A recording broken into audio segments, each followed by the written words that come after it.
10ನೇ ತರಗತಿಯ ಯೂಟ್ಯೂಬ್ ಪಾಠಕ್ಕೆ ಸಮಾಜ ವಿಜ್ಞಾನ ವಿಷಯದ ಇತಿಹಾಸ ವಿಭಾಗದ ವಿಡಿಯೋವನ್ನು ವೀಕ್ಷಿಸಿದ ನಿಮ್ಮೆಲ್ಲರಿಗೂ ಸ್ವಾಗತವನ್ನು ಕೋರ್ತಾ, ವಿದ್ಯಾರ್ಥಿಗಳೇ, ನಾವು ಕಳೆದ ವಿಡಿಯೋದಲ್ಲಿ ಭಾರತದ ಪ್ರಥಮ ಸ್ವಾತಂತ್ರ್ಯ ಸಂಗ್ರಾಮದ ಒಂದು ಭಾಗವನ್ನು ನಾನೀಗಾಗಲೇ ನಿಮಗೆ ತಿಳಿಸ್ಕೊಟ್ಟಿದ್ದೆ. ಆ ಭಾಗದ ಬಗ್ಗೆ ಕೆಲವು ಪ್ರಶ್ನೆಗಳನ್ನು ಕೇಳ್ತಾ ಈ ಪಾಠದ ಮುಂದಿನ ಭಾಗವನ್ನು ನಾವು ಈ ವಿಡಿಯೋದಲ್ಲಿ ನೋಡೋಣ. ಓಕೆ, ಭಾರತದ ಪ್ರಥಮ ಸ್ವಾತಂತ್ರ್ಯ ಸಂಗ್ರಾಮವನ್ನು ಭಾರತೀಯ ಇತಿಹಾಸಕಾರರು ಪ್ರಥಮ ಸ್ವಾತಂತ್ರ್ಯ ಸಂಗ್ರಾಮ ಅಂತ ಕರೆದಿದ್ದಾರೆ. ಹಾಗೆಯೇ ಬ್ರಿಟಿಷ್ ಇತಿಹಾಸಕಾರರು ಏನೆಂದು ಕರೆದಿದ್ದಾರೆ? ಭಾರತದ ಪ್ರಥಮ ಸ್ವಾತಂತ್ರ್ಯ ಸಂಗ್ರಾಮವನ್ನು ಅಂದರೆ 1857ರ ದಂಗೆಯನ್ನು ಬ್ರಿಟಿಷ್ ಇತಿಹಾಸಕಾರರು ಏನೆಂದು ಕರೆದಿದ್ದಾರೆ? ಇದು ಕೇವಲ ಸಿಪಾಯಿ ದಂಗೆ ಅಂತ ಕರೆದಿದ್ದಾರೆ 1857ರ ದಂಗೆಯನ್ನು. Very good. ಹಾಗೆ ಇನ್ನೊಂದು ಪ್ರಶ್ನೆ, 1857ರ ದಂಗೆಗೆ ತಕ್ಷಣದ ಕಾರಣವೇನು? 1857ರ ದಂಗೆಗೆ ತಕ್ಷಣದ ಕಾರಣ ಏನು? ಬ್ರಿಟಿಷರು ಪರಿಚಯಿಸಿದ ಹೊಸ ಮಾದರಿಯ ಎನ್ಫೀಲ್ಡ್ ಮಾದರಿಯ ಬಂದೂಕುಗಳನ್ನು ಭಾರತೀಯ ಸೈನಿಕರು ಬಳಸಲು ನಿರಾಕರಿಸಿ ಮಂಗಲ್ ಪಾಂಡೆ ಎಂಬತಕ್ಕಂತಹ ಸೈನಿಕ ಆದೇಶ ನೀಡಿದ ಬ್ರಿಟಿಷ್ ಅಧಿಕಾರಿಯನ್ನು ಕೊಂದು ಹಾಕಿದನು. ಇದು 1857ರ ದಂಗೆಗೆ ತಕ್ಷಣದ ಕಾರಣ ಆಗಿವೆ ಅಲ್ವಾ? ಸರಿ ವಿದ್ಯಾರ್ಥಿಗಳೇ, ಈಗ ಈ ಒಂದು ಪಾಠದ ಮುಂದಿನ ಭಾಗ ಈ 1857ರ ದಂಗೆ ಭಾರತದ ಯಾವ್ಯಾವ ಪ್ರದೇಶಗಳಲ್ಲಿ ಹರಡಿತು ಅನ್ನೋದನ್ನು ನಾವೀಗ ತಿಳ್ಕೊಳ್ಳೋಣ. ಹಾಗಾದ್ರೆ ಈಗ ದಂಗೆಯ ಹರಡುವಿಕೆ, 1857ರ ದಂಗೆಯ ಹರಡುವಿಕೆ.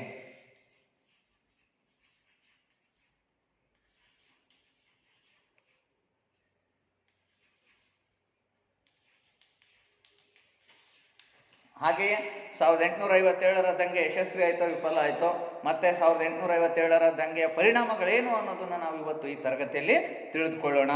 ಮೊದಲಿಗೆ 1857ರ ದಂಗೆ ಭಾರತದ ಯಾವ್ಯಾವ ಭಾಗದಲ್ಲಿ ಹರಡ್ತು? ಮೊದಲು ಇದು ಸ್ಫೋಟ ಆಗಿದ್ದೆಯಲ್ಲಿ ಬ್ಯಾರಕ್ಪುರದ ಸೇನಾ ತುಕಡಿಯಲ್ಲಿ. ತದನಂತರ ಈ 1857ರ ಸಿಪಾಯಿ ದಂಗೆ ಸ್ವತಂತ್ರ ಸಂಗ್ರಾಮ ಪ್ರಾರಂಭ ಆಗಿದ್ದು ಎಲ್ಲಿಂದಪ್ಪ ಅಂತಂದ್ರೆ ಅದಾದ್ಮೇಲೆ ಮೀರತ್ನಿಂದ. ನೋಡಿ ವಿದ್ಯಾರ್ಥಿಗಳೇ, ಈ ಭಾಗದಲ್ಲಿ ಬರುತ್ತಲ್ಲ, ಇದು ಮೀರತ್. ಯಾವ್ದಿದು? ಮೀರತ್. ಫಸ್ಟ್ ಪಾಯಿಂಟ್ ದಂಗೆ ಹರಡುವಿಕೆ ಎಲ್ಲಿ ಬರಿಬೇಕು? ಫಸ್ಟ್ನೇದು ಮೀರತ್ ಅಂತ ಬರ್ಕೊಡ್ರಿ. ಮೀರತ್ನಲ್ಲಿ ಈ ಸಿಪಾಯಿ ದಂಗೆ ಆರಂಭ ಆಗುತ್ತೆ. ಅಲ್ಲಿಯೂ ಕೂಡ ಒಂದು ಸೈನ್ಯಕ್ಕೆ ಎನ್ಫೀಲ್ಡ್ ಮಾದರಿಯ ಬಂದೂಕುಗಳನ್ನು ಬಳಸಲಿಕ್ಕೆ ಬ್ರಿಟಿಷ್ ಅಧಿಕಾರಿಗಳು ಆದೇಶ ಮಾಡಿದಾಗ ಅದನ್ನ ನಿರಾಕರಿಸ್ತಾರೆ ಭಾರತೀಯ ಸೈನಿಕರು. ಅಂಥವ್ರನ್ನ ಬಹಳಷ್ಟು ಜನರನ್ನ ಸೆರೆಮನೆಗೆ ಹಾಕ್ತಾರೆ, ಸಾವಿರಾರು ಸಂಖ್ಯೆಯಲ್ಲಿ.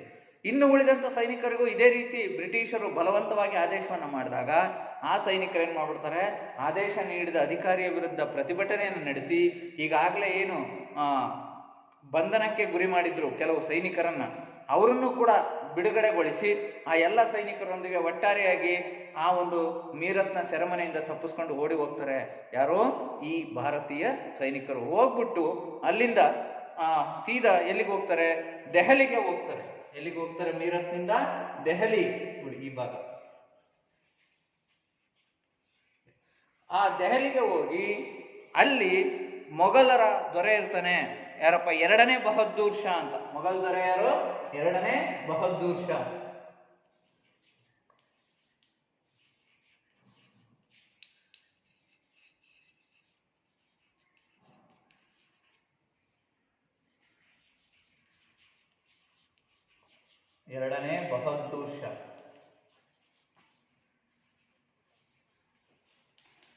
ಇವನನ್ನ ತಮ್ಮ ನಾಯಕ ಅಂತ ಘೋಷಣೆ ಮಾಡ್ಕೊಂತಾರೆ ಆ ಸೈನಿಕರು, ಮೀರತ್ನಿಂದ ಬಂದಿರುವವರು. ಯಾರನ್ನ? 2ನೇ ಬಹದ್ದೂರ್ ಶಾನನ್ನ. ಇವನೇ ನಮ್ಮ ಚಕ್ರವರ್ತಿ, ಇವರೇ ನಮ್ಮ ಸುಲ್ತಾನ ಅಂತ ಘೋಷಣೆ ಮಾಡಿಬಿಟ್ಟು ಅವರ ನಾಯಕತ್ವದಲ್ಲಿ ಹೋರಾಟವನ್ನ ಮಾಡತೊಡಗ್ತಾರೆ. ಎಲ್ಲಿ? ದೆಹಲಿಯಲ್ಲಿ ಬಹದ್ದೂರ್ ಶಾನೊಂದಿಗೆ.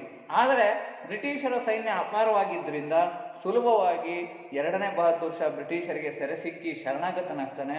ಅಲ್ಲಿಗೆ ಆ ದೆಹಲಿಯಲ್ಲಿ ನಡೆದಂತಹ ದಂಗೆ, ಮೀರತ್ನಿಂದ ಹೋಗಿರ್ತಾರಲ್ಲ ಸೈನಿಕರು ಅಲ್ಲಿಗೆ ದೆಹಲಿಗೆ ಬಹದ್ದೂರ್ ಶಾನೊಂದಿಗೆ. ಸೊ ಅಲ್ಲಿ ಸುಲಭವಾಗಿ ಆ ಬ್ರಿಟಿಷರಿಗೆ ಸೆರೆ ಸಿಗ್ತಾರೆ. ಅಲ್ಲಿಗೆ ಸೈನಿಕರು ಕೂಡ ಆ ಯುದ್ಧದಲ್ಲಿ ಸೋತು ಬ್ರಿಟಿಷರಿಗೆ ಶರಣಾಗತರಾಗ್ತಾರೆ. ಎರಡನೇ ಬಹದ್ದೂರ್ ಶಾನು ಕೂಡ ಅವನಿಗೆ ಪದಚ್ಯುತಗೊಳಿಸ್ತಾರೆ ಸೆರೆ ಸಿಕ್ಕಿದ್ಮೇಲೆ.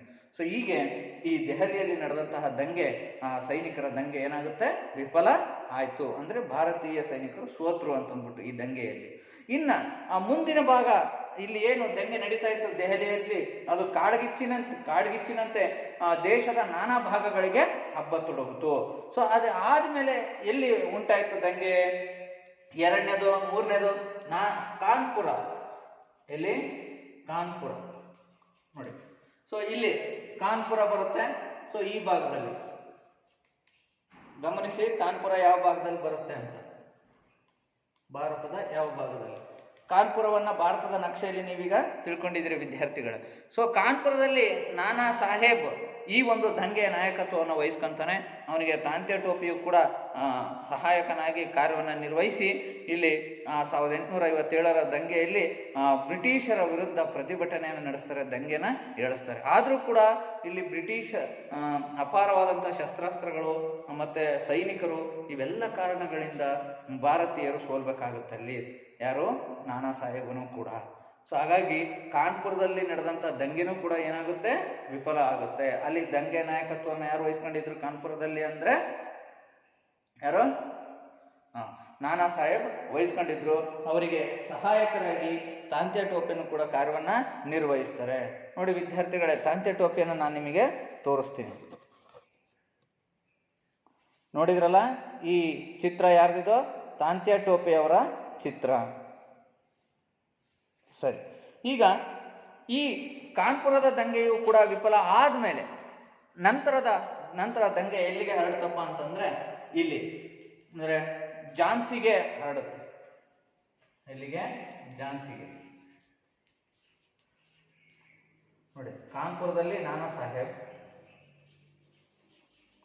ಹಾಗೆ ಝಾನ್ಸಿಯಲ್ಲಿ ರಾಣಿ ಲಕ್ಷ್ಮೀಬಾಯಿ ದಂಗೆಯ ನಾಯಕತ್ವವನ್ನು ವಹಿಸ್ಕೊಂತಾಳೆ.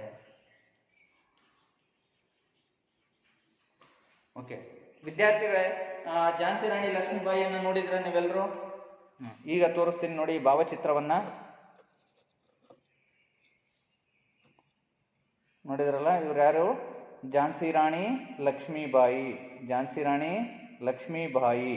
ಓಕೆ, ಈ ಝಾನ್ಸಿ ರಾಣಿ ಲಕ್ಷ್ಮೀಬಾಯಿ 1857ರ ದಂಗೆಯಲ್ಲಿ ಅತ್ಯಂತ ಶೂರ ವ್ಯಕ್ತಿ, ಅತ್ಯಂತ ಪ್ರಬಲವಾದಂತಹ ರಾಣಿ ಅಂತ ಹೆಸರನ್ನು ಪಡ್ಕೊಂಡಿದ್ದಾಳೆ. ಅತ್ಯಂತ ಶೌರ್ಯದಿಂದ ಹೋರಾಡಿದಂಥವಳು, ಬಹಳಷ್ಟು ಜನ ಸಂಖ್ಯೆಯಲ್ಲಿ ಬ್ರಿಟಿಷ್ ಸೈನಿಕರನ್ನು ಕೊಂದು ಹಾಕಿದಂಥವಳು. ಯಾರು?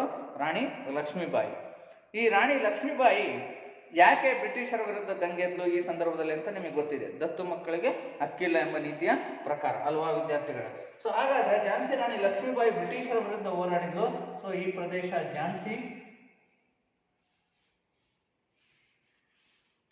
ನೋಡಿ, ಝಾನ್ಸಿಯಿಂದ ಹೋರಾಟವನ್ನು ಮಾಡಿ ಗ್ವಾಲಿಯರನ್ನ ವಶಪಡಿಸ್ಕೊಳ್ತಾರೆ. ಬ್ರಿಟಿಷರಿಗೆ ಸೇರಿದಂತಹ ಪ್ರದೇಶ ಯಾವುದು? ಗ್ವಾಲಿಯರ್ನ ಗುರುತಿಸಿ ಮ್ಯಾಪಲ್ಲಿ ಅಂದರೆ ನೀವು ಗುರುತಿಸ್ಬೇಕಾಗುತ್ತೆ ವಿದ್ಯಾರ್ಥಿಗಳೇ. ಸೊ ಹೀಗೆ ಈ ಗ್ವಾಲಿಯರ್ನಲ್ಲೂ ವಶಪಡಿಸ್ಕೊಂಡು ಅನೇಕ ಬ್ರಿಟಿಷ್ ಪ್ರಜೆಗಳನ್ನು ಸೆರೆ ಹಿಡಿತಾಳೆ. ಯಾರು? ಝಾನ್ಸಿ ರಾಣಿ ಲಕ್ಷ್ಮೀಬಾಯಿ. ಆದರೂ ಕೂಡ ಕೆಲವೇ ದಿನಗಳಲ್ಲಿ ಮತ್ತೆ ಈ ಅಪಾರವಾದಂತಹ ಬ್ರಿಟಿಷರ ಸೈನ್ಯದ ಒಂದು ಹೋರಾಟವನ್ನು ತಾಳಲಾಗದೆ ರಾಣಿ ಲಕ್ಷ್ಮೀಬಾಯಿಯು ಕೂಡ ಈ ಯುದ್ಧದಲ್ಲೇ ಸೆರೆ ಸಿಕ್ಕಿ ಅಸುನೀಗ್ತಾಳೆ, ಅಂದರೆ ಮರಣವನ್ನು ಹೊಂದುತ್ತಾಳೆ ಯುದ್ಧ ಭೂಮಿಯಲ್ಲಿ. ಸೊ ಹೀಗೆ ಝಾನ್ಸಿಯ ದಂಗೆಯೂ ಕೂಡ ವಿಫಲ ಆಯಿತು.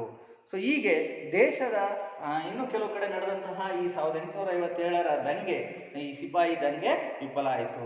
ಸರಿ ವಿದ್ಯಾರ್ಥಿಗಳು, ಇಲ್ಲಿವರೆಗೂ ಏನು ದಂಗೆ ಹರಡುವಿಕೆ ತಿಳ್ಕೊಂಡಿದ್ದೀರಿ. ಭಾರತದ ಯಾವ್ಯಾವ ಭಾಗಗಳಲ್ಲಿ ಈ ದಂಗೆ ಹರಡ್ತು ಅಂತ ನಿಮಗೆ ಗೊತ್ತಾಗಿದೆ. ಇಲ್ಲೆಲ್ಲ ಕಡೆನೂ ಕೂಡ ಭಾರತೀಯ ಸೈನಿಕರು ಸೋತಿದ್ದಾರೆ. ಸೊ ಹಾಗಾಗಿ 1857ರ ದಂಗೆ ಏನಾಯಿತು? ವಿಫಲ ಆಯಿತು. ಭಾರತದ ಪ್ರಥಮ ಸ್ವಾತಂತ್ರ್ಯ ಸಂಗ್ರಾಮ ಏನಾಯಿತು? ವಿಫಲ ಆಯಿತು. ಈ ವಿಫಲತೆಗೆ ಕಾರಣಗಳೇನು ಅದನ್ನು ನಾವೀಗ ತಿಳ್ಕೋಬೇಕಾಗಿದೆ ವಿದ್ಯಾರ್ಥಿಗಳೇ. 1857ರ ದಂಗೆಯ ವಿಫಲತೆಗೆ ಕಾರಣಗಳೇನು ಅಂತಕ್ಕಂಥದ್ದು ಅದನ್ನು ಈಗ ಬರೆಸ್ತೀನಿ, ಆ ಪಾಯಿಂಟ್ ನೋಟ್ ಮಾಡಿಕೊಡ್ರಿ.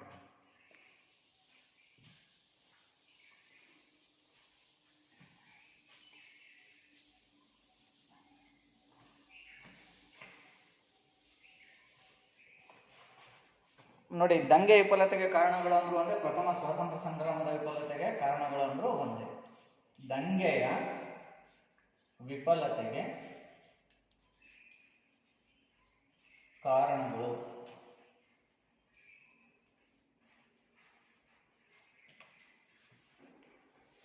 ಅಂದ್ರೆ ಭಾರತೀಯ ಸೈನಿಕರು ಮತ್ತೆ ಹೋರಾಟದ ನಾಯಕತ್ವ ವಹಿಸ್ಕೊಂಡವರು ಸೋಲಿಕ್ಕೆ ಕಾರಣಗಳು ಏನೇನು ಅಂತ ನೋಡಿ. ಭಾರತೀಯ ಸೈನಿಕರಲ್ಲಿ ಒಗ್ಗಟ್ಟಿರಲಿಲ್ಲ, ಅಲ್ಲದೆ ಒಂದು ಸೂಕ್ತ ಸೇನಾ ನಾಯಕತ್ವ ಕೊರತೆ ಇತ್ತು ಭಾರತೀಯರಲ್ಲಿ. ಯಾರೊಬ್ಬ ಪ್ರಬಲ ಅಧಿಕಾರಿಗಳು, ಒಬ್ಬ ರಾಜ ಆಗಲಿ ರಾಣಿ ಆಗಲಿ ಈ ಸೈನಿಕರಿಗೆ ಸಿಗಲಿಲ್ಲ ನೇತೃತ್ವವನ್ನು, ಆ ಒಂದು ಸಂಘಟನೆಯ ನೇತೃತ್ವವನ್ನು ವಹಿಸ್ಕೊಳ್ಳಿಕ್ಕೆ ನೋಡಿ. ಸೊ ಅವನ್ನೆಲ್ಲ ಪಾಯಿಂಟ್ ವೈಸ್ ಬರ್ಕೋಬೇಕಾಗತ್ತೆ. ಬರ್ಕೊಳ್ರೆ ಮೊದಲನೇದು ಭಾರತೀಯ ಸೈನಿಕರಲ್ಲಿ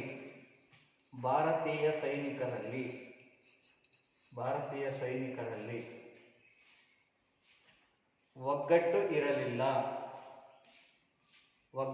ಇರಲಿಲ್ಲ. ಹಾಗೆಯೇ ಈ ಸೈನಿಕರಿಗೆ ನಾಯಕತ್ವ, ಸೂಕ್ತ ಸೇನಾ ನಾಯಕತ್ವ ಇರಲಿಲ್ಲ. ಸೂಕ್ತ ಸೇನಾ ನಾಯಕತ್ವದ ಕೊರತೆ ಇತ್ತು. ಸೂಕ್ತ ಸೇನಾ ನಾಯಕತ್ವದ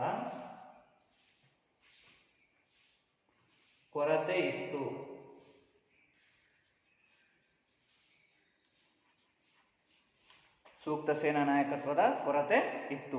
ನೋಡಿ, ಬಹಳಷ್ಟು ರಾಜರು ಏನು ನಾಯಕತ್ವವನ್ನು ವಹಿಸ್ಕೊಂಡಿದ್ರು, ಅವರು ಕೇವಲ ತಮ್ಮ ಸ್ವಹಿತಾಸಕ್ತಿಗಾಗಿ ಅವರು ಹೋರಾಟವನ್ನು ಮಾಡಿದ್ರೆ ವಿನಃ ತಾನು ರಾಜನ ಪದವಿಯನ್ನು ಪಡಿಬೇಕು, ನಾನು ಮುಂಚಿನ ಹಾಗೆ ಅಧಿಕಾರವನ್ನು ನಡೆಸಬೇಕು ಅಂದ್ರೆ ವಿನಃ ಭಾರತವನ್ನು ಬ್ರಿಟಿಷರ ಹಿಡಿತದಿಂದ ಮುಕ್ತಗೊಳಿಸಬೇಕು ಎಂಬತಕ್ಕಂಥ ಒಂದು ಸಾಮಾನ್ಯ ಉದ್ದೇಶವನ್ನು, ಒಂದು ನಿರ್ದಿಷ್ಟ ಗುರಿಯನ್ನು ಅವರು ಇಟ್ಕೊಂಡಿದ್ದಿಲ್ಲ. ಕೇವಲ ಸ್ವಹಿತಾಸಕ್ತಿಗಾಗಿ ಹೋರಾಟವನ್ನು ಮಾಡಿದರು. ಹಾಗಾಗಿ ದೇಶೀಯ ರಾಜರಲ್ಲಿಯೇ ಒಂದು ಐಕ್ಯತೆಯ ಕೊರತೆ ಇತ್ತು. ಅವರು ಕೇವಲ ಸ್ವಹಿತಾಸಕ್ತಿಗಾಗಿ ಈ ಯುದ್ಧವನ್ನು ಮಾಡಿದ್ರು. ದೇಶವನ್ನು ಬಿಡಿಸ್ತಕ್ಕಂಥ ಒಂದು ಉದ್ದೇಶವನ್ನು, ಗುರಿಯನ್ನು ಇಟ್ಕೊಂಡು ಮಾಡಿದ್ರೆ ಅವರು ಯಶಸ್ವಿ ಆಗ್ತಾ ಇದ್ರು. ಆ ಉದ್ದೇಶನ ಅವರು ಇಟ್ಕೊಂಡಿಲ್ಲ. ಅಷ್ಟೇ ಅಲ್ಲದೆ ಬ್ರಿಟಿಷರು ಆಧುನಿಕ ಶಸ್ತ್ರಾಸ್ತ್ರಗಳನ್ನು, ಸಾರಿಗೆಯನ್ನು ಈ ಯುದ್ಧದಲ್ಲಿ ಬಳಸ್ತಾರೆ.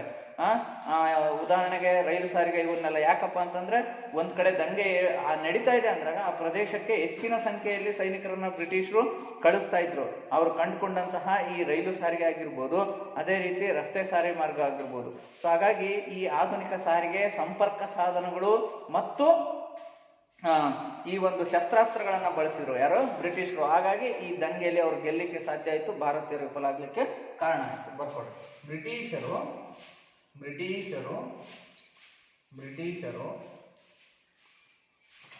ಆಧುನಿಕ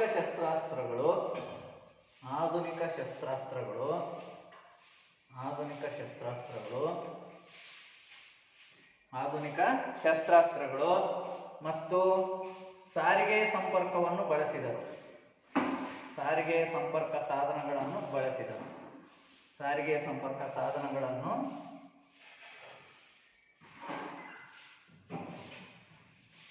ಬಳಸಿದರು. ನೋಡಿ, ಈ ಪಾಯಿಂಟ್ ಬರ್ಕೊಡ್ರಿ ವಿದ್ಯಾರ್ಥಿಗಳು. ನೆಕ್ಸ್ಟ್, ಈ ದಂಗೆ ನಡೀತಕ್ಕಂಥ ಸಮಯದಲ್ಲಿ ಭಾರತೀಯ ಸೈನಿಕರು ಏನು ಮಾಡ್ತಾರೆ? ಜನಸಾಮಾನ್ಯರ ಮನೆಗಳ ಮೇಲೂ ಕೂಡ ದಾಳಿ ಮಾಡಿಬಿಡ್ತಾರೆ. ಹಾಗಾಗ್ಬಿಟ್ಟು ಜನಸಾಮಾನ್ಯರ ವಿಶ್ವಾಸವನ್ನ ಕಳ್ಕೊಂತಾರೆ. ನೋಡಿ, ಆ ದಂಗೆಯ ಸಮಯದಲ್ಲಿ ಯಾರು ಸಿಗ್ತಾರೋ ಅವ್ರ ಮನೆಗಳ ಮೇಲೆ ಲೂಟಿಯನ್ನು ಮಾಡಿಬಿಟ್ಟು ಅಲ್ಲಿಂದ ಸಾಕಷ್ಟು ಸಂಪತ್ತನ್ನು ದೋಚ್ತಾರೆ. ಹಾಗಾಗಿ ಈ ಭಾರತೀಯ ಜನಸಾಮಾನ್ಯರ ವಿಶ್ವಾಸವನ್ನೇ ಭಾರತೀಯ ಸೈನಿಕರು ಕಳ್ಕೊಂಡ್ರು ಈ ಕೆಲಸವನ್ನ ಮಾಡಿದ್ರಿಂದ. ಅವರ ಮನೆಗಳನ್ನು ಲೂಟಿ ಮಾಡಿದ್ರಿಂದ, ದೊಂಬಿಯನ್ನು ಮಾಡಿದ್ರಿಂದ ಅಲ್ವಾ ವಿದ್ಯಾರ್ಥಿಗಳು? ಹಾಗಾಗಿ ಜನಸಾಮಾನ್ಯರ ವಿಶ್ವಾಸವನ್ನು ಕಳ್ಕೊಂಡಿದ್ರಿಂದ ಭಾರತೀಯ ಸೈನಿಕರು ಸುಲಭವಾಗಿ ಬ್ರಿಟಿಷರಿಗೆ ಸೆರೆ ಸಿಗುವಂತಾಯಿತು. ಹಾಗಾಗಿ ಈ ದಂಗೆ ವಿಫಲ ಆಯಿತು. ಬರ್ಕೊಡಿ. ಭಾರತೀಯ ಸೈನಿಕರು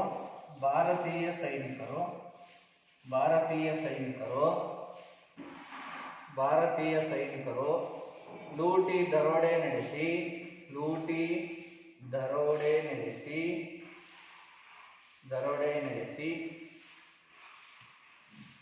ಜನಸಾಮಾನ್ಯರ ವಿಶ್ವಾಸವನ್ನು ಕಳೆದುಕೊಂಡರು.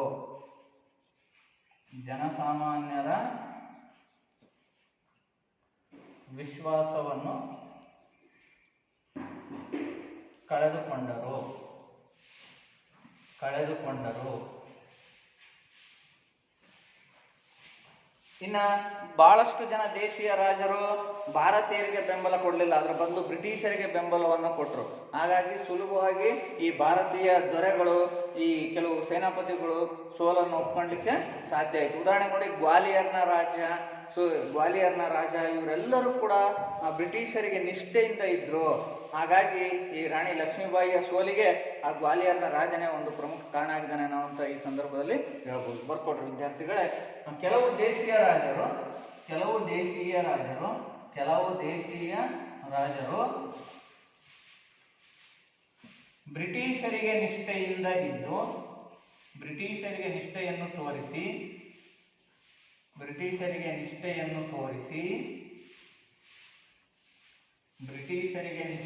ತೋರಿಸಿ ಭಾರತೀಯರಿಗೆ ಬೆಂಬಲ ನೀಡಲಿಲ್ಲ.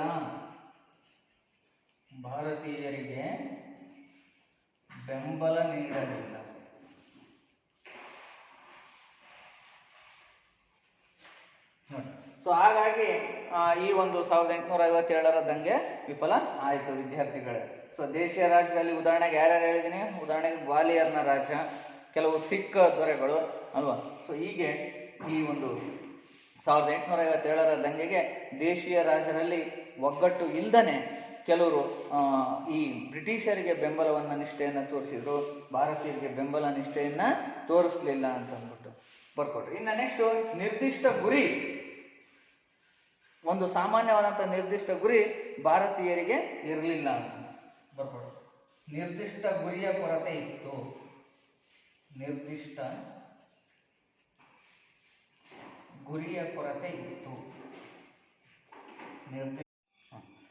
ವಿದ್ಯಾರ್ಥಿಗಳೇ, ಇಷ್ಟೆಲ್ಲ ನಿರ್ದಿಷ್ಟ ಗುರಿಯ ಕೊರತೆ ಇತ್ತು. ಈ ಎಲ್ಲ ಪಾಯಿಂಟ್ಗಳು ಕೂಡ 1857ರ ದಂಗೆಯ ವಿಫಲತೆಗೆ ಕಾರಣಗಳು ನೋಡಿ. ಸೊ ಇಷ್ಟೆಲ್ಲ ಅಂಶಗಳನ್ನು ನೀವು ಬರ್ಕೋಬೇಕಾಗುತ್ತೆ. ಸೊ ಇವು ಪರೀಕ್ಷೆಯ ದೃಷ್ಟಿಯಿಂದ ಅತಿ ಪ್ರಮುಖವಾದಂತಹ ಅಂಶ ಇದು. ಪ್ರಶ್ನೆನೂ ಕೂಡ ಹೌದಿದು. ಪರೀಕ್ಷೆಯಲ್ಲಿ ಭಾಳ ಸಲ ಕೇಳಿದ್ದಾರೆ, ದಂಗೆ ವಿಫಲತೆಗೆ ಕಾರಣಗಳನ್ನು ತಿಳಿಸಿ, ಅಥವಾ ಭಾರತದ ಪ್ರಥಮ ಸ್ವಾತಂತ್ರ್ಯ ಸಂಗ್ರಾಮದ ವಿಫಲತೆಗೆ ಕಾರಣಗಳನ್ನು ತಿಳಿಸಿ ಅಂತಂದಾಗ ಈ ಅಂಶಗಳನ್ನು ನೀವು ಬರಿಬೇಕಾಗುತ್ತೆ.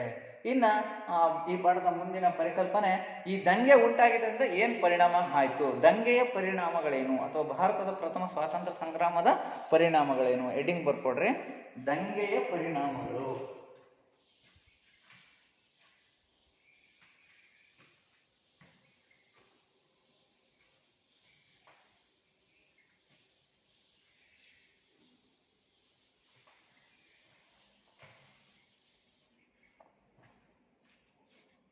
ಸಾವಿರದ 1857ರ ದಂಗೆಯ ಪರಿಣಾಮಗಳು.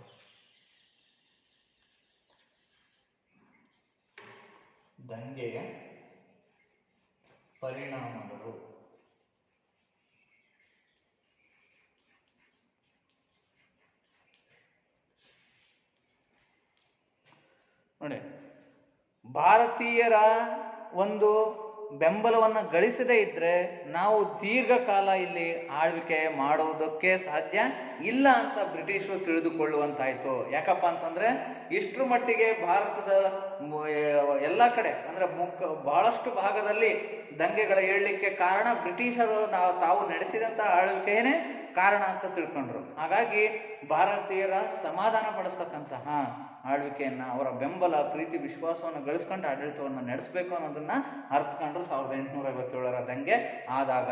ಹಾಗಾದರೆ 1857ರ ದಂಗೆ ಪರಿಣಾಮಗಳೇನು? ಅದು 1857ರವರೆಗೂ ಈ ಇಡೀ ಭಾರತದ ಆಡಳಿತವನ್ನು ಯಾರು ನೋಡ್ಕೊಳ್ತಾ ಇದ್ರು? ಈಸ್ಟ್ ಇಂಡಿಯಾ ಕಂಪನಿ ನೋಡ್ಕೊಳ್ತಾ ಇತ್ತು.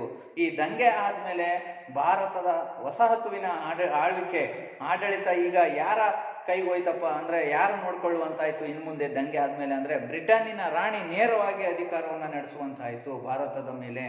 ಗೊತ್ತಾಯ್ತಲ್ಲ ವಿದ್ಯಾರ್ಥಿಗಳೇ? ಹಾಗಾಗಿ ಮೊದಲನೇ ಪರಿಣಾಮ ಏನಪ್ಪ ಅಂತಂದ್ರೆ, ಫಸ್ಟ್ ಪಾಯಿಂಟ್, ಭಾರತದ ಆಳ್ವಿಕೆ ಇಂಗ್ಲೆಂಡ್ನ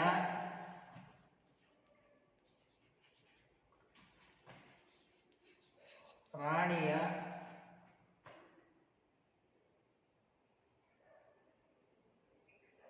ಕೈ ಸೇರಿತು.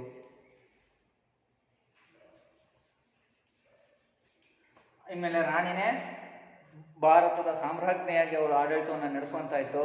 ಹಾಗಾಗಿ ರಾಣಿಗೆ ಆಡಳಿತವನ್ನು ನೋಡ್ಕೊಳ್ಳಿಕ್ಕೆ ಪಾರ್ಲಿಮೆಂಟ್ ವಿಭಾಗದಲ್ಲಿ ಬ್ರಿಟನ್ನಿನ ಪಾರ್ಲಿಮೆಂಟ್ಗೆ ಪಾರ್ಲಿಮೆಂಟ್ನಲ್ಲಿ ಒಬ್ಬ ಅಧಿಕಾರಿಯನ್ನು ನೇಮಿಸ್ತಾರೆ. ಅವರೇ ಭಾರತದ ವ್ಯವಹಾರಗಳ ಕಾರ್ಯದರ್ಶಿ. ಅವರು ರಾಣಿಯ ಪರವಾಗಿ ಆಡಳಿತವನ್ನು ನಡೆಸುವಂತಾಯಿತು ಭಾರತದಲ್ಲಿ. ಸೊ ಭಾರತಕ್ಕೆ ಒಬ್ಬ ವ್ಯವಹಾರಗಳ ಕಾರ್ಯದರ್ಶಿ ಅವ್ರನ್ನ ನೇಮಿಸ್ತಾರೆ. ಬರ್ಕೊಡ್ರಿ, ಭಾರತದ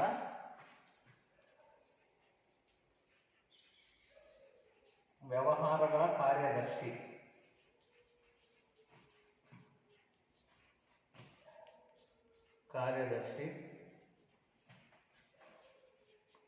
ರಾಣಿಯ ಪರವಾಗಿ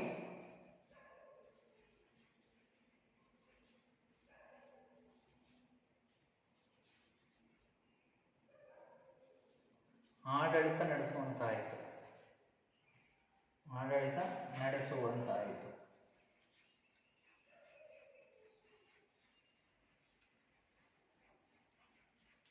ಓಕೆ ವಿದ್ಯಾರ್ಥಿಗಳೇ, ಸೊ ಹೀಗೆ ಈ ಬ್ರಿಟನ್ನಿನ ರಾಣಿಯ ಪರವಾಗಿ ಭಾರತದ ವ್ಯವಹಾರಗಳ ಕಾರ್ಯದರ್ಶಿ ಭಾರತದ ಆಡಳಿತವನ್ನು ನಡೆಸುವಂತಾಯಿತು. ಈಗ ಈಸ್ಟ್ ಇಂಡಿಯಾ ಕಂಪನಿ ಆಡಳಿತ ಅಂತ್ಯವಾಯಿತು ಭಾರತದಲ್ಲಿ. ಅದನ್ನೊಂದು ಪಾಯಿಂಟ್ ನೀವು ಬರ್ಕೋಬೋದು ಬೇಕಾದ್ರೆ. ಈಸ್ಟ್ ಇಂಡಿಯಾ ಕಂಪನಿ ಆಡಳಿತ ಅಂತ್ಯವಾಯಿತು, ಬರ್ಕೊಳ್ರಿ ಇದನ್ನ.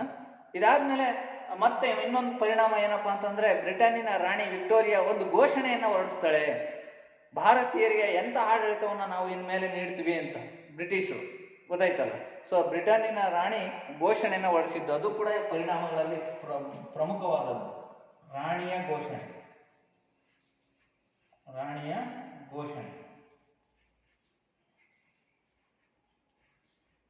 ಓಕೆ, ಈ ಘೋಷಣೆಯಲ್ಲಿದ್ದಂಥ ಅಂಶಗಳು ಯಾವ್ಯಾವು? ಭಾರತೀಯರಿಗೆ ಕೆಲವು ಭರವಸೆಯನ್ನ ಇಂಗ್ಲೆಂಡಿನ ರಾಣಿ ವಿಕ್ಟೋರಿಯಾ ನೀಡ್ತಾಳೆ. ಸೊ ಆ ಭರವಸೆಗಳು ಯಾವ್ಯಾವು ಅನ್ನೋದನ್ನ ನಾವೀಗ ನೋಡೋಣ. ನೋಡಿ, ಸೊ ಈ ಹಿಂದೆ ಈಸ್ಟ್ ಇಂಡಿಯಾ ಕಂಪನಿ ಭಾರತೀಯ ರಾಜರೊಂದಿಗೆ ಏನು ಒಪ್ಪಂದ ಮಾಡ್ಕೊಂಡಿತ್ತು, ಆ ಒಪ್ಪಂದಗಳನ್ನ ಅಂಗೀಕರಿಸುವುದು ಅಂದ್ರೆ ಈಗಲೂ ಮುಂದುವರಿಯುತ್ತೆ ಬ್ರಿಟನ್ ರಾಣಿಯ ಆಡಳಿತಾವಧಿಯಲ್ಲಿಯೂ ಕೂಡ. ನೋಡಿ, ಆ ದೇಶೀಯ ರಾಜರೊಂದಿಗೆ ಆದಂತ ಒಪ್ಪಂದ, ರಾಜರೊಂದಿಗೆ ಆದ ಒಪ್ಪಂದಗಳ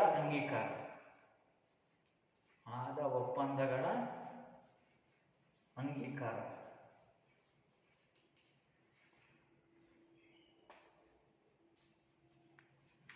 ಇನ್ನು ಮುಂದೆ ಯಾವುದೇ ರೀತಿ ಸಾಮ್ರಾಜ್ಯವನ್ನ ವಿಸ್ತರಿಸಿಲ್ಲ ಅಂತಂದ್ರೆ ಪ್ರಾದೇಶಿಕ ವಿಸ್ತರಣೆಯ ಅಪೇಕ್ಷೆಯನ್ನ ಕೈ ಬಿಡ್ತಕ್ಕಂಥದ್ದು. ಗೊತ್ತಾಗ್ತೈತೆ? ಪ್ರಾದೇಶಿಕ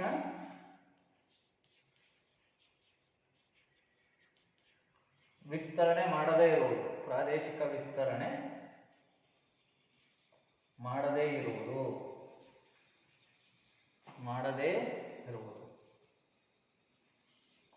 ಅಂದ್ರೆ ಯಾವುದೇ ಕಾರಣಕ್ಕೂ ಬೇರೆ ಸ್ಥಳೀಯ ರಾಜರ ಮೇಲೆ ಆಕ್ರಮಣವನ್ನ ಮಾಡಲ್ಲ, ಒತ್ತಡವನ್ನ ಇರಲ್ಲ, ಆ ಮೂಲಕ ನಾವು ಸಾಮ್ರಾಜ್ಯವನ್ನ ಹೆಚ್ಚು ವಿಸ್ತರಿಸುವುದಿಲ್ಲ ಎಂಬತಕ್ಕಂತಹ ಪ್ರಾದೇಶಿಕ ವಿಸ್ತರಣೆಯ ಬಯಕೆಯನ್ನು ಕೈಬಿಟ್ಟು ಇನ್ನು ಮುಂದೆ ಶಾಂತಿಯುತವಾದ ಆಳ್ವಿಕೆಯನ್ನು ನಾವು ನಿಮಗೆ ನೀಡ್ತೀವಿ ಅಂತ ಭರವಸೆಯನ್ನ ರಾಣಿ ಭಾರತೀಯರಿಗೆ ನೀಡಿದ್ದು. ಅಷ್ಟೇ ಅಲ್ಲದೆ ಭಾರತೀಯರಿಗೆ ಸುಭದ್ರ ಸರ್ಕಾರವನ್ನ ನೀಡ್ತೀನಿ ಅಂತ ಭಾರತೀಯರಿಗೆ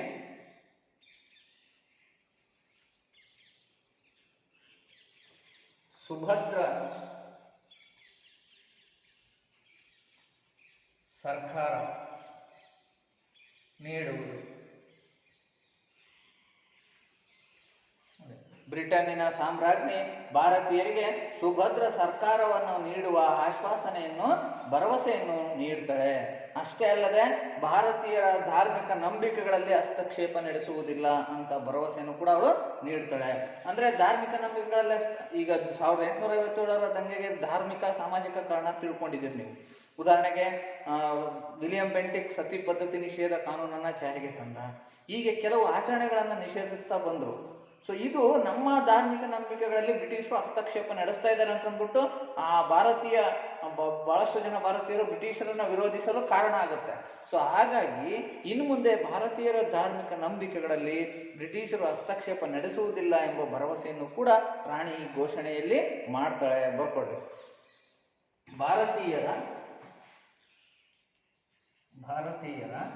ಭಾರತೀಯರ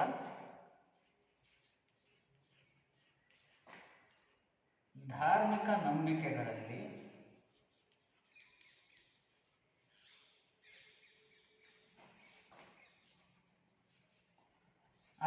ಹಸ್ತಕ್ಷೇಪ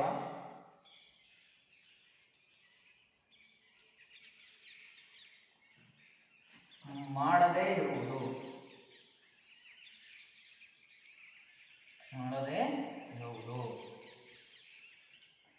ನೋಡಿ, ಅಂದ್ರೆ ಯಾವುದೇ ರೀತಿಯಾದಂಥವರ ಸಂಸ್ಕೃತಿ ಆಚರಣೆಗೆ ಸಂಬಂಧಿಸಿದಂತೆ ಯಾವುದೇ ರೀತಿಯ ಹೊಸ ಕಾನೂನುಗಳನ್ನು ಇನ್ನು ಮುಂದೆ ಜಾರಿಗೆ ತರಲ್ಲ. ಭಾರತೀಯರು ತಮ್ಮದೇ ಆದಂತಹ ಒಂದು ಧರ್ಮದ ಆಚರಣೆಗಳನ್ನು ಮಾಡಲು ಸ್ವತಂತ್ರರು ಅಂತಕ್ಕಂಥ ಅಂಶವನ್ನು ಬ್ರಿಟನ್ನಿನ ರಾಣಿ ತನ್ನ ಘೋಷಣೆಯಲ್ಲಿ ತಿಳಿಸಿದ್ದಾಳೆ. ಇದು ಕೂಡ 1857ರ ದಂಗೆಯ ಪರಿಣಾಮಗಳಲ್ಲಿ ಅತಿ ಪ್ರಮುಖವಾದಂಥ ಅಂಶ. ಅಷ್ಟೇ ಅಲ್ಲದೆ ಕಾನೂನಿನ ಮೂಲಕ ತಾರತಮ್ಯವನ್ನು ಮಾಡ್ತಾ ಇದ್ರು. ಈಗೇನಂತ ಭರವಸೆ ನೀಡ್ತಾಳೆ ರಾಣಿ? ಕಾನೂನಿನ ಮುಂದೆ ಎಲ್ಲರೂ ಸಮಾನರು ಎಂಬ ಈ ಒಂದು ಆದೇಶವನ್ನ ಮಾಡಿದ್ರು. ಕಾನೂನಿನ ಮುಂದೆ ಸಮಾನತೆ.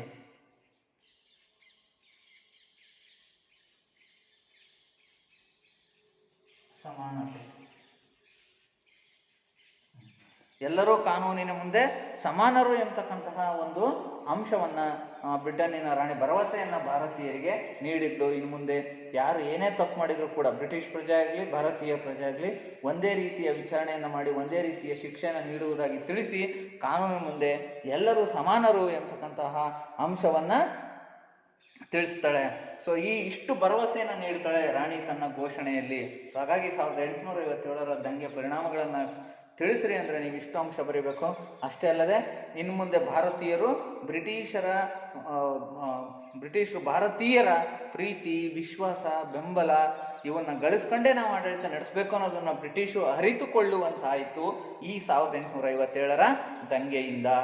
ಸರಿ ವಿದ್ಯಾರ್ಥಿಗಳೇ, ಅಷ್ಟೇ ಅಲ್ಲದೆ ಇನ್ನು ಮುಂದೆ ಭಾರತೀಯರಿಗೆ ಆಡಳಿತಕ್ಕೆ ಅನುಕೂಲ ಆಗಲಿಕ್ಕೆ ಅನೇಕ ರೀತಿಯ ಶಾಸನಗಳನ್ನು ಜಾರಿಗೆ ತರುವುದಾಗಿ ಆ ಶಾಸನಗಳನ್ನು ರೂಪಿಸುವಾಗ ಭಾರತೀಯರನ್ನು ಸೇರಿಸಿಕೊಂಡು ಈ ಶಾಸನಗಳನ್ನು ರೂಪಿಸ್ತೀವಿ ಅಂತಕ್ಕಂತಹ ಒಂದು ನೀತಿಯನ್ನು ಇನ್ನು ಮುಂದೆ ಬ್ರಿಟಿಷರು ಜಾರಿಗೆ ತರ್ತಾರೆ.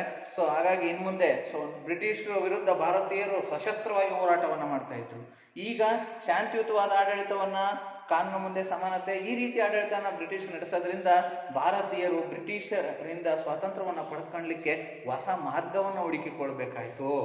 ಅದೇ ಮುಂದೆ ಬರ್ತಕ್ಕಂತಹ ಚಳುವಳಿ ಹೋರಾಟ ಅಹಿಂಸಾತ್ಮಕ ಮಾರ್ಗಗಳು. ಹಾಗಾಗಿ ಇನ್ನು ಮುಂದೆ ಸ್ವಲ್ಪ ಸಶಸ್ತ್ರ ಹೋರಾಟಗಳು ಕಡಿಮೆ ಆಗ್ತವೆ ಭಾರತದ ಸ್ವತಂತ್ರ ಹೋರಾಟದಲ್ಲಿ. ಸೊ ವಿದ್ಯಾರ್ಥಿಗಳೇ, ಇಲ್ಲಿವರೆಗೂ ನೀವು ಈ ಭಾರತದ ಪ್ರಥಮ ಸ್ವಾತಂತ್ರ್ಯ ಸಂಗ್ರಾಮ ಎಂಬತಕ್ಕಂಥ ಒಂದು ಪಾಠವನ್ನ ತಿಳ್ಕೊಂಡಿದ್ದೀರಿ. ಈ ಪಾಠಕ್ಕೆ ಸಂಬಂಧಪಟ್ಟಂತೆ ನಾನು ಈಗ ನಿಮಗೆ ಕೆಲವು ಪ್ರಶ್ನೆಗಳನ್ನು ನಾನು ಕೇಳ್ತೀನಿ. ಆ ಪ್ರಶ್ನೆಗಳಿಗೆ ಉತ್ತರವನ್ನು ನೀವು ನೀಡಬೇಕು. ಸರಿ ವಿದ್ಯಾರ್ಥಿಗಳೇ, ದೆಹಲಿಯಲ್ಲಿ 1857ರ ದಂಗೆಯ ನಾಯಕತ್ವವನ್ನು ಯಾರು ವಹಿಸಿಕೊಂಡಿದ್ದರು? ದೆಹಲಿಯಲ್ಲಿ 1857ರ ದಂಗೆಯ ನಾಯಕತ್ವವನ್ನು ಯಾರು ವಹಿಸಿಕೊಂಡಿದ್ದರು? ಯಾರೋ? ಬಹದ್ದೂರ್, ಎರಡನೇ ಬಹದ್ದೂರ್ ಶಾ. Very good. ಅದೇ ರೀತಿಯಾಗಿ ಮತ್ತೊಂದು ಪ್ರಶ್ನೆ, 1857ರ ದಂಗೆ ಝಾನ್ಸಿಯಲ್ಲಿ ನಡೀತು. ಆ ಝಾನ್ಸಿಯಲ್ಲಿ ದಂಗೆಯ ನಾಯಕತ್ವವನ್ನು ಯಾರು ವಹಿಸಿಕೊಂಡಿದ್ದರು? ಯಾರು ವಹಿಸಿಕೊಂಡಿದ್ರು? ರಾಣಿ ಲಕ್ಷ್ಮೀಬಾಯಿ. ಸರಿ ವಿದ್ಯಾರ್ಥಿಗಳೇ, ಈಗ ಈ ಪಾಠಕ್ಕೆ ಸಂಬಂಧಪಟ್ಟಂತೆ ಒಂದು ಚಟುವಟಿಕೆನ ನೀವು ಮನೆಯಲ್ಲಿ ಮಾಡಬೇಕಾಗುತ್ತೆ. ಹೋಗಿ ಏನದು ಚಟುವಟಿಕೆ ಬರ್ಕೊಡ್ರಿ. ಆ ಚಟುವಟಿಕೆನ ಭಾರತ ನಕಾಶೆಯನ್ನು ಬಿಡಿಸಿ ಝಾನ್ಸಿ, ಮೀರತ್, ಲಕ್ನೋಗಳನ್ನು ಗುರುತಿಸಿ.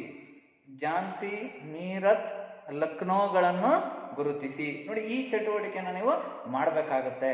ಮತ್ತೆ ಅದೇ ರೀತಿ ಇನ್ನೊಂದು ಚಟುವಟಿಕೆನೂ ನೀವು ಮಾಡಬೇಕು. ಯಾವುದಪ್ಪ ಅಂತಂದ್ರೆ ರಾಣಿ ಲಕ್ಷ್ಮೀಬಾಯಿ ಮತ್ತೆ 1857ರ ದಂಗೆಯಲ್ಲಿ ಭಾಗವಹಿಸಿದಾರಲ್ಲ ನಾನಾ ಸಾಹೇಬ್, ತಾಂತ್ಯಾ ಟೋಪಿ, ಇವರ ಬಗ್ಗೆ ಮಾಹಿತಿಯನ್ನು ಸಂಗ್ರಹಿಸುವುದು. 1857ರ ದಂಗೆಯಲ್ಲಿ ಹೋರಾಟದ ನಾಯಕತ್ವವನ್ನು ಏನು ವಹಿಸ್ಕೊಂಡಿದ್ರು ಝಾನ್ಸಿ ರಾಣಿ ಲಕ್ಷ್ಮೀಬಾಯಿ, ಅದೇ ರೀತಿ ನಾನಾ ಸಾಹೇಬ್, ತಾಂತ್ಯಾ ಟೋಪಿ, ಇವರ ಬಗ್ಗೆ ಮಾಹಿತಿಯನ್ನ ಸಂಗ್ರಹಿಸುವ ಕೆಲಸವನ್ನು, ವರದಿಯನ್ನು ನೀವು ತಯಾರಿಸಬೇಕಾಗುತ್ತೆ. ಇದು ಈ ಪಾಠದಲ್ಲಿ ಇರ್ತಕ್ಕಂಥ ಮತ್ತೊಂದು ಚಟುವಟಿಕೆ ವಿದ್ಯಾರ್ಥಿಗಳೇ. ಸರಿ, ಇಲ್ಲಿವರೆಗೂ ಈ ಒಂದು ಪಾಠವನ್ನು ತಿಳ್ಕೊಂಡಿದ್ದೀರಿ.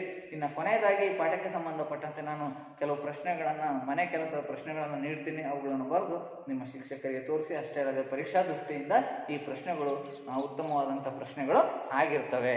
ಈಗ ಗೃಹಪಾಠದ ಪ್ರಶ್ನೆಗಳು ಬರ್ಕೊಡ್ರಿ.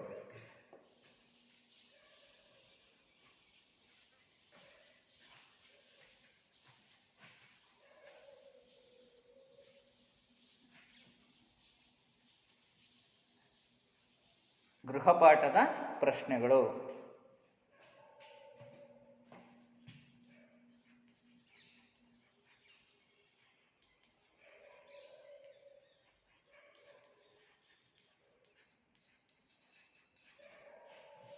ಮನೆಯಲ್ಲಿ ಈ ಪ್ರಶ್ನೆಗಳಿಗೆ ಉತ್ತರಗಳನ್ನು ಬರೆಯಿರಿ. 1ನೇ ಪ್ರಶ್ನೆ, ಸಿಪಾಯಿ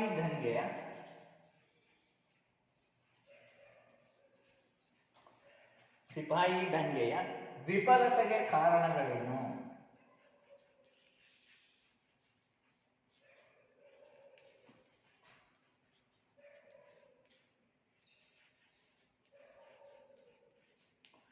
ಸಿಪಾಯಿ ದಂಗೆಯ ವಿಫಲತೆಗೆ ಕಾರಣಗಳೇನು ಬರ್ಕೊಡ್ರಿ. ಅದೇ ರೀತಿ 2ನೇ ಪ್ರಶ್ನೆ,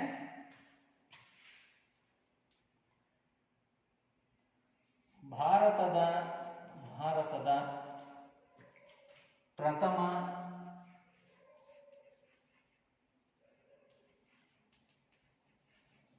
ಸ್ವಾತಂತ್ರ್ಯ ಸಂಗ್ರಾಮದ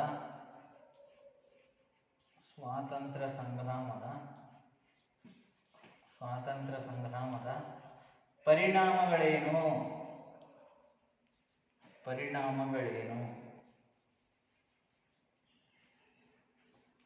ನೋಡಿ ವಿದ್ಯಾರ್ಥಿಗಳೇ, ಈ 2 ಗೃಹಪಾಠದ ಪ್ರಶ್ನೆಗಳನ್ನು ಬರ್ಕೊಡ್ರಿ. ಮತ್ತು ಈ ಪ್ರಶ್ನೆಗಳಿಗೆ ಉತ್ತರವನ್ನು ಬರೆದು ನಿಮ್ಮ ಶಿಕ್ಷಕರಿಗೆ ತೋರಿಸಿ ಆ ಪ್ರಶ್ನೆಗಳಿಗೆ ಉತ್ತರವನ್ನು ನೀವು ಚೆನ್ನಾಗಿ ಕಲ್ತ್ಕೋಬೇಕಾಗತ್ತೆ. ಪರೀಕ್ಷಾ ದೃಷ್ಟಿಯಿಂದ ಉತ್ತಮವಾದಂಥ ಪ್ರಶ್ನೆಗಳು, ಪದೇ ಪದೇ ಪುನರಾವರ್ತನೆ ಆಗಿರ್ತಕ್ಕಂಥ ಪ್ರಶ್ನೆಗಳು ವಿದ್ಯಾರ್ಥಿಗಳೇ. ಸರಿ, ಸೊ ಈ ಒಂದು ಭಾರತದ ಪ್ರಥಮ ಸ್ವಾತಂತ್ರ್ಯ ಸಂಗ್ರಾಮ ಪಾಠವನ್ನು ಇಲ್ಲಿವರೆಗೂ ಈ ಒಂದು ವಿಡಿಯೋದಲ್ಲಿ ವೀಕ್ಷಿಸಿದ್ದಕ್ಕೆ ತಮ್ಮೆಲ್ಲರಿಗೂ ವಂದನೆಗಳನ್ನು ಸಲ್ಲಿಸ್ತಾ ಈ ಪಾಠವನ್ನು ನಾನು ಇಲ್ಲಿಗೆ ಮುಗಿಸ್ತಾ ಇದ್ದೀನಿ.